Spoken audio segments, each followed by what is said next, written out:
And we are more than doubly excited that director Stephen Belber is here with us. Stephen, who studied at Trinity College and Juilliard, has written extensively for the stage, television, and film. His work includes Rescue Me, Law & Order SVU, the films Tape, Drifting Elegance, The Laramie Project, and also the Broadway play Match, starring Frank Langella. And now, as both writer and first-time director, he is here to introduce his film. Following the film, Stephen will also be hosting a question and answer session, so please stick around. Ladies and gentlemen, Director of Management, Stephen Belber.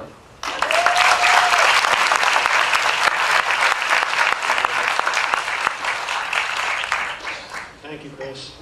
Thank you guys so much for coming tonight, and thank you to the Florida Film Festival. It's really nice. You guys are all really nice people, and it's been nice to be here. As Chris said, I'm mostly a playwright in New York, which means I'm a very thoughtful guy.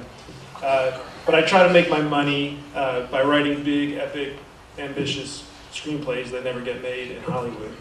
And what I wanted to do with this film that you're about to see, it's not a big, epic, ambitious film. Its only ambition really was to try and put two people on stage, on screen, who were ill-equipped, like woefully ill-equipped in dealing with their emotions and in trying to connect, and to have a little fun with that. So it's a sort of a simple, sweet love story, and it's got Jennifer Aniston and Steve Zahn and Woody Harrelson, and I'm very proud of it. And it is what it is. It's a very its ambition is to make these two people overcome these obstacles. So I hope you like it. I really do.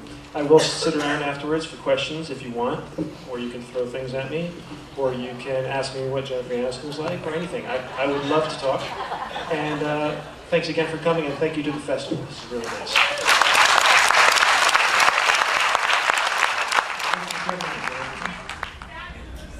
Thank you. I'll take it. Now tell me what you think, really. Yes. One down here in the front. Was there an underlying meaning to the title, Management? No, in fact, it was the subject of endless debate. None of the finance people wanted to call it that, and they were coming up with some names that, luckily, Jennifer took our side on and didn't agree to. I wish I could remember them. They were pretty bad. It was like, Please Do Not Disturb, and motel riffs and stuff. Maybe that's a good one. But no, Management was based actually on a one-act play I had written about 7 years ago for a theater fundraiser, and it was really just about the hotel scene. It was 2 scenes in the movie. It was 1 scene in the play. It was a 10-minute play. And so I just liked that, and I just thought that management, these people obviously trying to figure out how to manage their lives, but that was about it, yeah.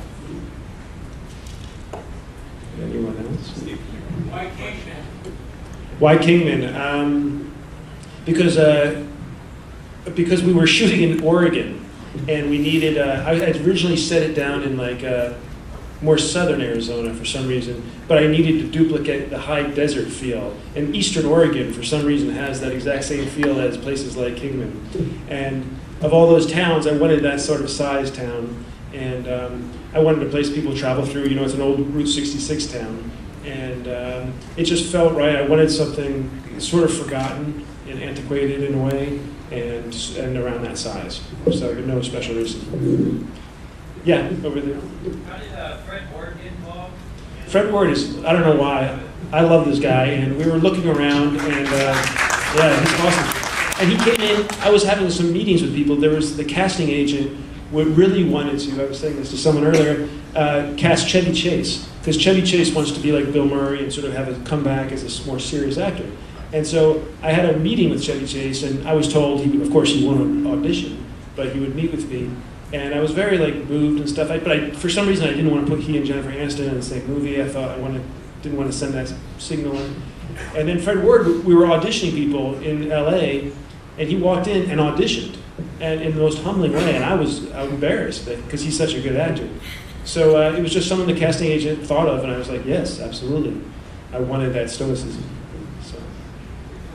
Have the 2 leads ever worked together before? Have Steve and Jen ever worked together? No, they knew each other, and they almost worked together once, and but they were buddies from Object of My Affection or one of those movies that Steve was around or something. So they knew each other. Did you? So it was amazing the first 15 minutes how awkward they were together. Did you shoot chronologically?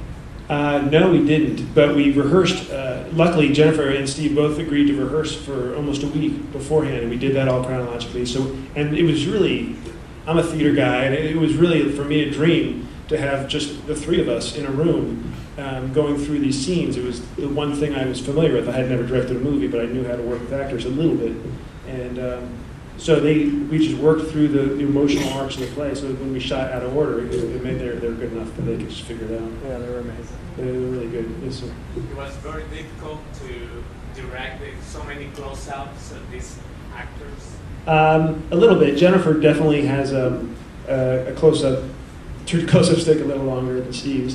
We had the DP on this movie was the same guy who had shot the Vince Vaughn movie with her, The Breakup. Thank you. And so he was a guy who knew how to shoot Jen, and Jen was really happy with him. So he was, it costs us some time sometimes. But the very first meeting I had with Jennifer, I said, I wouldn't want you to wear a lot of makeup. I wouldn't want you to look as glamorous as you normally do, and she was all for it. So she really didn't have her normal makeup person. She didn't have her normal hair person.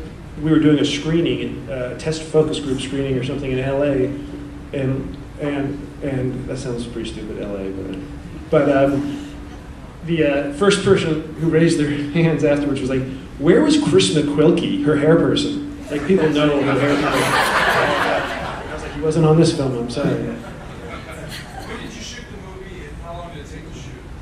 It took like 35 days maybe, and we shot it a year ago and a half. So the fall of, not this past fall, but, so it took a while. We did some reshoots, when I first wrote it, where, you go through this focus group process, it can be a little tricky, and what we were getting back, even though it's an indie movie, they want, once you have Jennifer Aniston, I think they want to, exploit that a little bit, and I understand. So they wanted more Jennifer, and they wanted to know why she would let Steve into the room, in the motel room scenes. He was coming off as she was being dumb to let this potentially psychotic guy come in. So we had to go back and we reshot a little more material about this moment when she's in the car, before she decides to go into the motel room and have sex with him. That was a reshoot because we wanted a little bit more of a glimpse into her mind, so that it wasn't alienating to people. So it's taken a little longer to release. And then we shot for Toronto this past year, so that it just takes time. Yes, sir. How much input did you have on the cut? And if you didn't have any, are you satisfied with the cut? I had my first cut, the director's cut, which they give you, and I was very happy. And it was running 2 hours, 2:15 or something. And this was an hour and a half, what you guys just saw. So it got a little tricky after that. The finance company was this guy Sidney Kimmel, who has kind of been funding films for years, and now he has his own little company.